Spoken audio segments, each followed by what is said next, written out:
السلام علیکم دوستو، العباس ٹی وی میں خوش آمدید۔ دوستو آج ہم تلاوت کرتے ہیں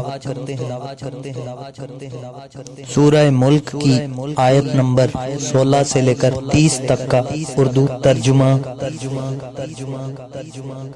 شروع اللہ کے نام سے جو بڑا مہربان نہایت رحم والا ہے۔ کیا تم نے اس سے جو آسمان میں ہے بے خوف ہو کہ تم کو زمین میں دھنسا دے اور وہ اس وقت حرکت کرنے لگے؟ کیا تم اس سے جو آسمان میں ہے نڈر ہو کہ تم پر کنکر بھری ہوا چھوڑ دے؟ سو تم عنقریب جان لوگے کہ میرا ڈرانا کیسا ہے۔ اور جو لوگ ان سے پہلے تھے انہوں نے بھی جھٹلایا تھا، سو دیکھ لو کہ میرا کیسا عذاب ہوا۔ کیا انہوں نے اپنے سروں پر اڑتے ہوئے جانوروں کو نہیں دیکھا جو پروں کو پھیلائے رہتے ہیں اور ان کو سکیڑ بھی لیتے ہیں؟ خدا کے سوا انہیں کوئی تھام نہیں سکتا، بے شک وہ ہر چیز کو دیکھ رہا ہے۔ بھلا ایسا کون ہے جو تمہاری فوج ہو کر خدا کے سوا تمہاری مدد کر سکے؟ کافر تو دھوکے میں ہیں۔ بھلا اگر وہ اپنا رزق بند کر لے تو کون ہے جو تم کو رزق دے؟ لیکن یہ سرکشی اور نفرت میں پھنسے ہوئے ہیں۔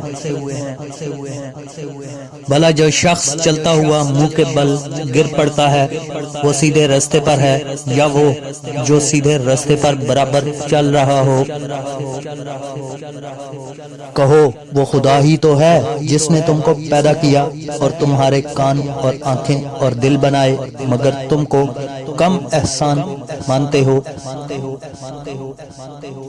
کہہ دو کہ وہی ہے جس نے تم کو زمین میں پھیلایا اور اسی کے روبرو تم جمع کیے جاؤ گے۔ اور کافر کہتے ہیں کہ اگر تم سچے ہو تو یہ وعید کب پورا ہوگا؟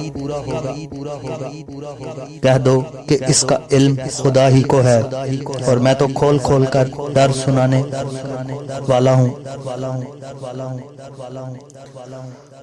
سو جب وہ دیکھ لیں گے کہ وہ وعدہ قریب آ گیا تو کافروں کے منہ برے ہو جائیں گے اور ان سے کہا جائے گا کہ یہ وہی ہے جس کے تم خواستگار تھے۔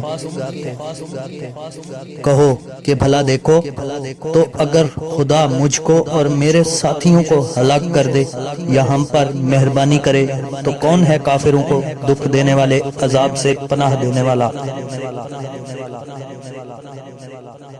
کہہ دو کہ وہ جو خدائے رحمان ہے ہم اسی پر ایمان لائے اور اسی پر بھروسہ رکھتے ہیں۔